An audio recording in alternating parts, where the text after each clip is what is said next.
Every so often, a company builds one car so right, so perfectly matched to its moment, that it ends up defining everything that comes after it.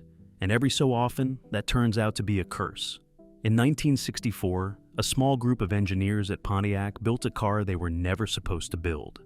And within a few short years, it had turned a sensible, middle-of-the-road brand into the most exciting name in America. That car was the GTO. But the very qualities that made it a sensation would leave behind a shadow the company could never quite escape. To understand how a single car could make a company, and then become the one thing it could never replace, you have to start the year before, in 1963, with a corporate rule designed to kill performance, and 3 engineers who refused to obey it. In early 1963, General Motors handed down an order that should have made the muscle car impossible. The corporation banned its divisions from factory-backed racing, and just as importantly, it forbade dropping large engines into its smaller, intermediate-sized cars, capping them at 330 cubic inches. For most divisions, that was a minor inconvenience. For Pontiac, a brand whose entire reputation had been rebuilt on speed and performance, it was a death sentence for everything that made the division interesting. That stung Pontiac more than almost anyone else, because performance was a young and hard-won identity. The division had been born back in 1926, named after the famed Ottawa chief. And for most of its life, it had been exactly what General Motors designed it to be: a sensible, mid-priced brand slotted quietly between Chevrolet and Oldsmobile. As recently as the early 1950s, it was a stodgy, almost grandfatherly nameplate your father might drive. A new management team, General Manager Bunky Knudsen, engineer Pete Estes, and a sharp young engineer named John DeLorean, had spent the late 1950s dragging Pontiac in the opposite direction, throwing out the staid chrome and silver streak image and rebuilding the entire division around speed, wide track styling, and the simple promise of going fast. The new racing ban threatened to erase all of that progress with a single memo. 3 men decided not to accept it. DeLorean, by now Pontiac's chief engineer, along with engineers Bill Collins and Russ G., read the rule carefully and found the flaw hidden inside it. The displacement limit applied to a car's standard engine. It said absolutely nothing about an optional one. So they took Pontiac's mid-size Tempest and they made a big 389 cubic inch V8 available as part of an extra cost option package. They borrowed a name from the most exotic machinery in the world, Ferrari's revered 250 GTO, a piece of cheek that horrified purists, and they slipped the whole thing straight past the corporate brass through the loophole they had found. They kept it deliberately quiet, barely mentioning the new car in the sales literature for fear of waking up the executives who had written the rule. Pontiac's own cautious sales department committed to building just 5,000 of them, fully expecting a niche product for a handful of enthusiasts. Instead, dealer orders blew past that number before management even understood what had happened, and the GTO sold more than 32,000 units in its first year. A car that quietly broke company policy had just lit the fuse on a revolution. If 1964 was the spark, 1965 and 66 were the explosion. Sales more than doubled in the second year, climbing past 75,000, as word of the car raced across the country. Then, in 1966, the GTO became a model in its own right, rather than an option package, got a curvaceous Coke bottle redesign, and reached its absolute peak. More than 96,000 cars sold in a single year, the best the nameplate would ever do. But the raw numbers only tell part of the story. The GTO had become something no marketing department can manufacture on command. It had become a cultural event, though Pontiac's marketing machine certainly did its part, pushing the car relentlessly with aggressive campaigns built around tigers and a model nicknamed the Humbler, tied into records, magazines, and dealer promotions until the GTO was less a product than a movement. The public ate it up. Enthusiasts gave it an affectionate nickname of its own, the GOAT, and from the mid-60s onward it earned that name by shoving every rival off the road. It showed up in movies, in magazines, and in driveways across the country. It even inspired a hit record, Little GTO, by Ronnie and the Daytonas, a song that sold more than 1 million copies and turned a Pontiac option package into a piece of pop music history. By 1969, Pontiac pushed the image even further with a flamboyant version called the Judge. Brasher, louder, and wrapped in bright paint and bold decals, performance turned into pure showmanship. The GTO was no longer just a fast car. It was a personality, an attitude, a statement about who you were the moment you pulled into the lot. This was the moment that defined the entire brand. Pontiac was no longer the sensible choice positioned quietly between Chevrolet and Oldsmobile. It was the performance division, the rebellious one, the badge that young America associated with horsepower and attitude. Every competitor scrambled to copy the formula, and the muscle car wars of the late 1960s were on. Pontiac had not just built a hit, it had built an identity, and that identity rested almost entirely on one car. And there was an irony already in motion that nobody inside the building paused to notice. The same corporation that had tried to outlaw performance now had the decade's single most exciting car on its hands. And it had come from the division and the loophole that the brass least expected. The genius of the GTO was not engineering brilliance in the traditional sense. It used existing parts. A big engine borrowed from Pontiac's full-sized cars, dropped into a lighter, smaller body. That was the whole trick. And it was the kind of idea so simple that the established thinking had ruled it out entirely. Big engines went in big, expensive cars. Small cars got small engines. The GTO ignored that logic completely.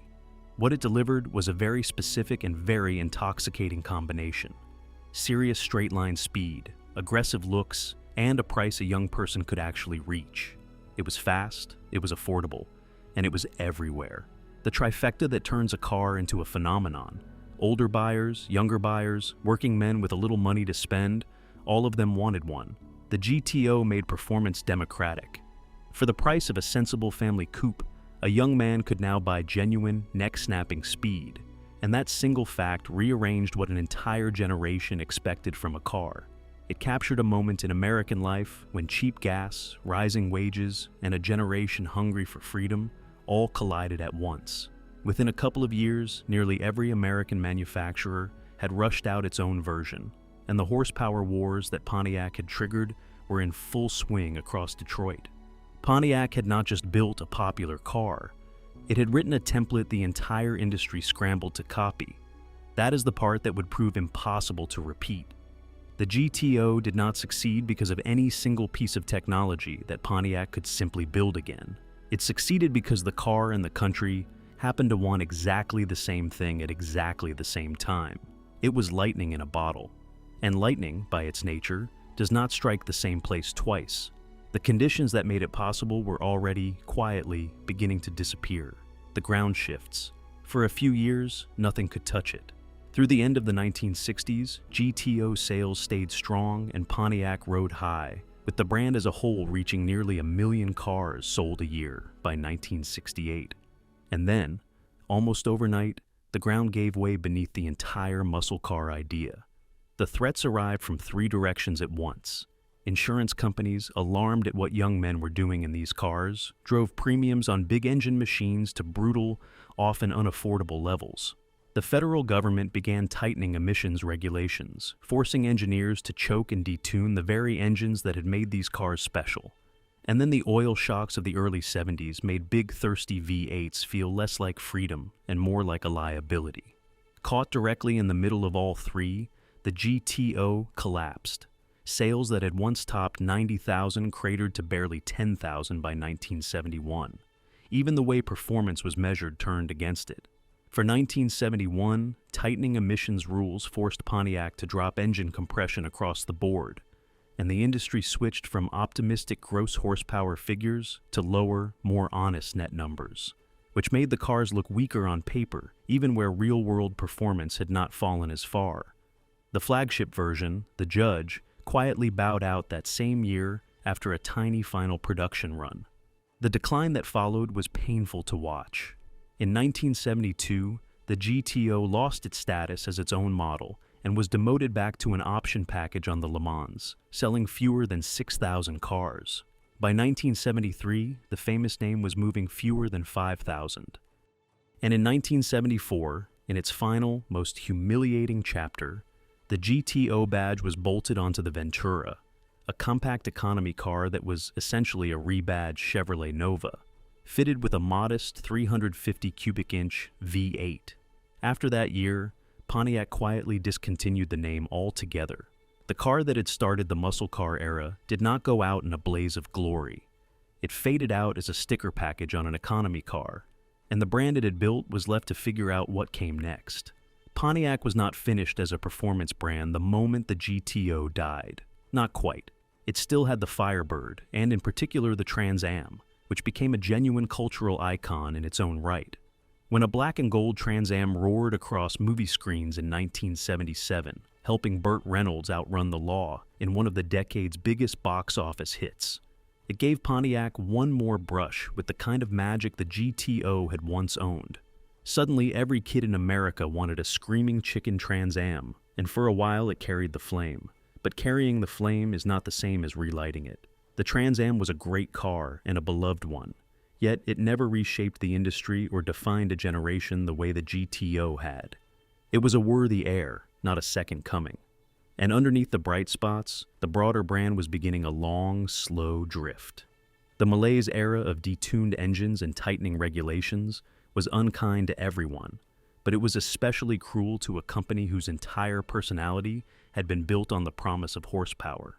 Pontiac kept making cars, kept selling them, and even leaned on the feeling directly, marketing itself for years under the slogan, "We build excitement," a promise that grew harder to keep with every passing model year. As the company chased fuel economy through the late 70s and into the 80s, its showrooms filled with forgettable econo-cars, models like the Pontiac 6000, that did nothing to stir the blood. But the spark, the sense that this was the exciting division, the one that broke the rules, was slowly leaking away. The GTO had set a standard so high that everything afterward felt like a step down, and the company seemed to know it. By the time the new century arrived, Pontiac had lost the thread almost completely. The brand that had once defined itself by building the most exciting car in America was now, increasingly, selling rebadged Chevrolets, the same vehicles as its corporate sibling, wearing different badges and often a lower price, which quietly undercut Chevrolet and earned Pontiac a reputation as a brand without a reason to exist. Its showrooms filled with competent but forgettable cars, Grand Ams, Sunfires, and badge-swapped corporate products that could have worn any nameplate at all. The wide-track Rebel had slowly become indistinguishable from the company around it. And that was the deeper wound. A brand can survive almost anything except the loss of a reason to exist. And Pontiac's reason had always been the promise that it built the exciting one. Strip that away, and what was left was just a different badge on a Chevrolet. The low point was a vehicle that became a punchline. The Aztec, an ungainly crossover launched at the turn of the century, was so awkwardly styled that it has been ranked again and again among the ugliest cars ever built. For a division whose name had once meant tigers and humblers and the meanest machine on the street, building one of the most mocked vehicles in the industry was a kind of public humiliation. Then, in 2002, Pontiac killed off the Firebird and Trans Am, ending the last living link to its glory days. The performance brand was now, in too many showrooms, just a row of mildly restyled Chevrolets and one infamous crossover. The GTO's ghost hung over all of it, a constant silent reminder of what this company had once been able to do and could not seem to do anymore. In 2004, Pontiac decided to do the one thing that should have worked. It brought the name back. The GTO returned, championed by the famously car-obsessed General Motors executive Bob Lutz, who had driven a sleek coupe built by GM's Australian division, Holden, while traveling down under, and returned convinced America needed it, wearing a Pontiac badge. The Australians, free of the emissions and insurance pressures that had strangled American muscle in the 70s, had quietly gone on building exactly the kind of big, rear-drive V8 coupe Detroit had long since abandoned. On paper, it should have been a triumph. The new GTO carried the Corvette's LS1 V8. It had a proper manual transmission, and it was genuinely, ferociously fast. A true road rocket by any honest measure. But it was, underneath, a rebadged Holden Monaro, and that turned out to be the problem. To make an Australian coupe into an American icon, Designers bolted on a hastily contrived split grille front and some GTO badges and called it done. The result looked, to most eyes, like an anonymous conservative coupe. It had none of the swagger, none of the menace, none of the unmistakable presence of the original. Enthusiasts who had never quite forgiven Pontiac for letting the GTO die as a Ventura took one look and turned away. There were practical problems too. Reworking the Australian car for American rules meant relocating the fuel tank and leaving the GTO with an awkwardly small trunk, and early cars drew complaints about quality.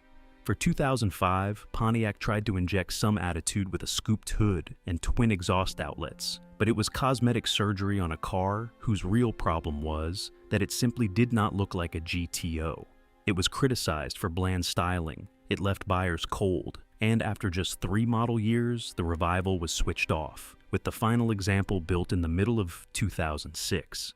And that is the whole story of Pontiac in a single car. They had the name, they had the engine, they had the speed, they had everything except the one thing that could not be ordered from a parts bin or borrowed from another continent: the magic. The GTO of 1964 worked because the car and its moment were perfectly accidentally aligned. No amount of money, horsepower, or nostalgia could manufacture that alignment again, and the failed revival proved it beyond any doubt. Pontiac could rebuild the badge. It could never rebuild the Lightning. The final chapter came quickly, and it had less to do with cars than with collapse.